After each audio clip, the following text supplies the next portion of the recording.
231. 손흥민 선수가 MLS 리그에서 골을 넣지 못한 날들입니다. 그리고 그 침묵이 오늘 LA 더비에서 단 한 방으로 끝났습니다. 안녕하세요. 축구 본능입니다. 오늘은 2026 MLS 32라운드 LAFC 대 LA 갤럭시의 엘트라피코 경기를 낱낱이 분석해 드리겠습니다. 손흥민 선수가 드디어 이번 시즌 리그 첫 골을 터뜨린 바로 그 경기입니다. 끝까지 보시면 손흥민 선수가 왜 PK를 직접 차지 않았는지, 그리고 56분에 터진 그 골이 단순한 한 골 이상의 의미를 갖는 이유까지 정확히 알게 되실 겁니다. 먼저 오늘 경기의 상대 LA 갤럭시에 대해 잠깐 짚고 넘어가겠습니다. 갤럭시는 LAFC와 똑같이 로스앤젤레스를 연고로 하는 팀이지만 사실 역사만 놓고 보면 LAFC보다 훨씬 오래된 LA 최고의 명문 구단입니다. 그런데 이 팀이 2024 시즌까지만 해도 웨스턴 컨퍼런스 우승에 MLS컵까지 들어올리면서 정상을 찍었었죠. 그 기억이 아직 생생한데요. 그런데 여기서 문제가 생겼습니다. 우승 직후 시즌인 2025년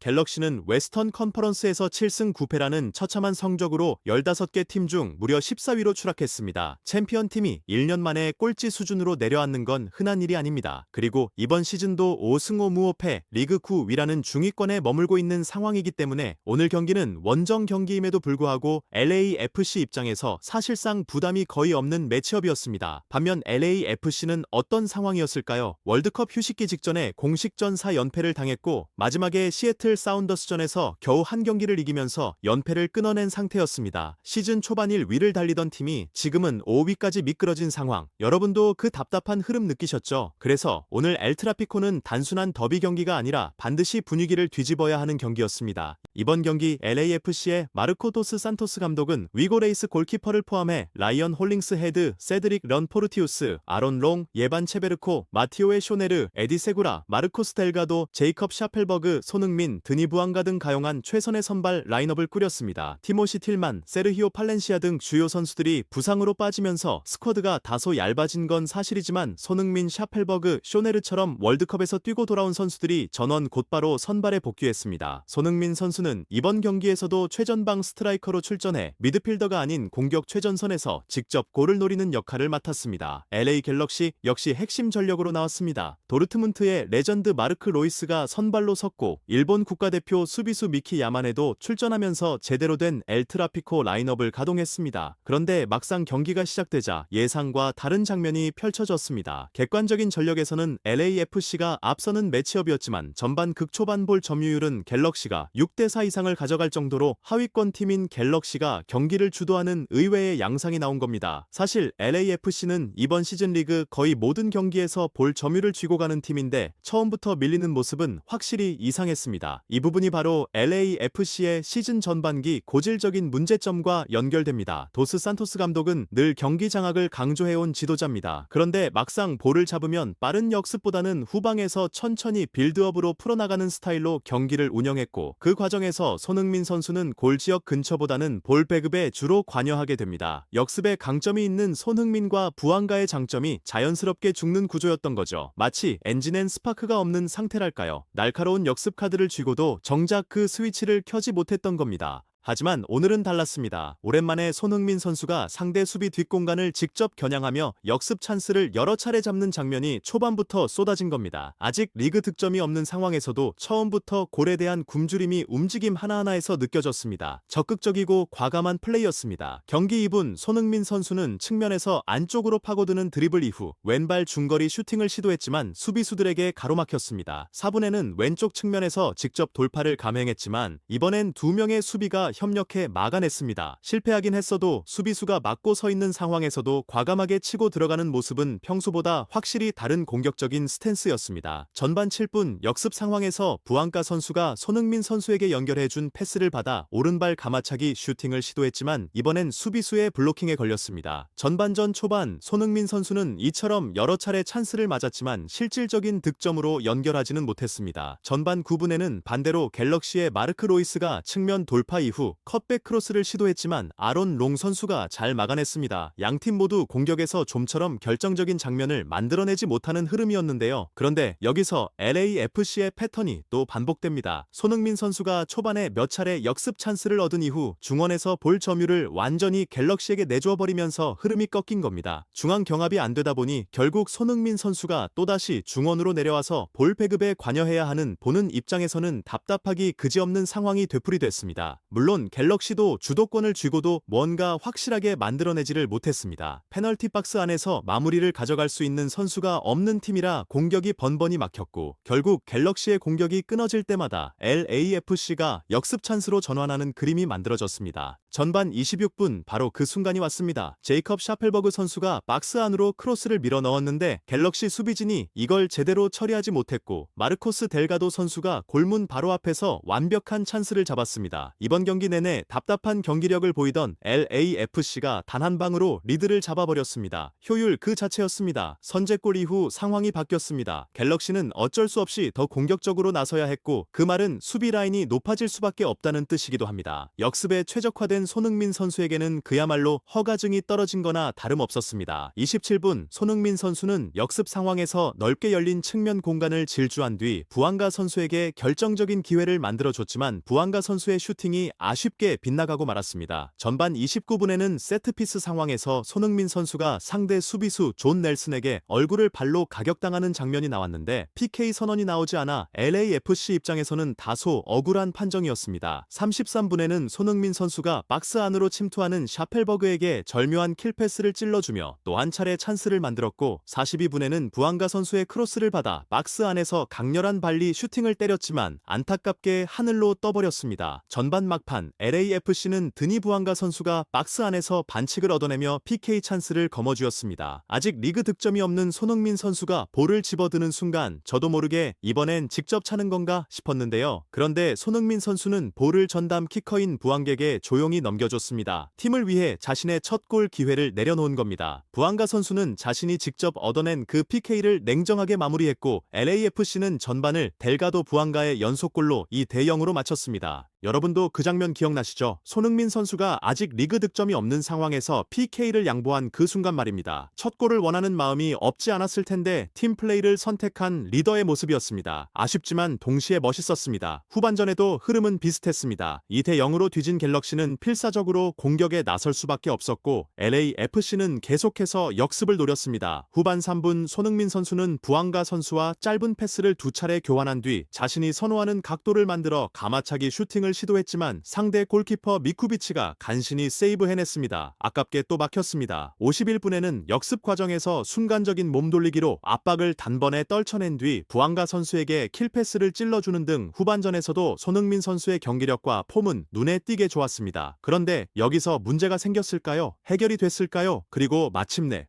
56분이었습니다. 역습 상황에서 손흥민 선수가 델가도 선수에게 패스를 내주고 곧바로 리턴 패스를 요청했습니다. 볼이 돌아오는 순간 손흥민 선수는 단 하나의 동작으로 슈팅을 때렸습니다. 골문 구석을 정확히 갈라버리며 네트 깊숙이 꽂혔습니다. 이 순간이 바로 오늘 경기 전체에서 가장 중요한 장면입니다. 230일 동안 MLS 리그에서 단 한 골도 없었던 손흥민 선수가 월드컵 복귀 후 첫 경기 56분에 마침내 이번 시즌 리그 1호 골을 터뜨린 겁니다. 그것도 자신의 시그니처 왼발 가마차기 슈팅으로요. 기다리고 기다렸던 그 골이 드디어 나왔습니다. 제 생각에는 이 골이 단순한 숫자 이상의 의미를 갖습니다. 오늘 경기 내내 손흥민 선수는 득점을 직접 노리는 공격적인 움직임을 계속 보여줬고 PK도 양보하면서 팀을 위해 헌신했지만 결국에는 자신의 방식대로 자신의 각도에서 자신의 슈팅으로 골을 만들어냈습니다. 침묵이 길었던 만큼 이 골이 가져오는 해방감은 훨씬 더 클 겁니다. 이제 첫 물꼬가 트였으니 앞으로는 더 자유롭게 터질 수 있다고 봅니다. 여러분 생각은 어떠신가요? 손흥민 선수가 이번 시즌 MLS 리그에서 몇 골까지 터뜨릴 수 있을 것 같으신가요? 댓글로 여러분의 예측을 남겨주세요. 이번 분석이 도움이 되셨다면 구독과 좋아요 그리고 알림 설정까지 꼭 부탁드립니다. 다음 영상에서는 손흥민 선수의 득점 이후 LAFC가 어떤 흐름으로 시즌 후반기를 가져가는지 더 깊이 파고들어 보겠습니다. 기대해주세요. 축구 본능이었습니다.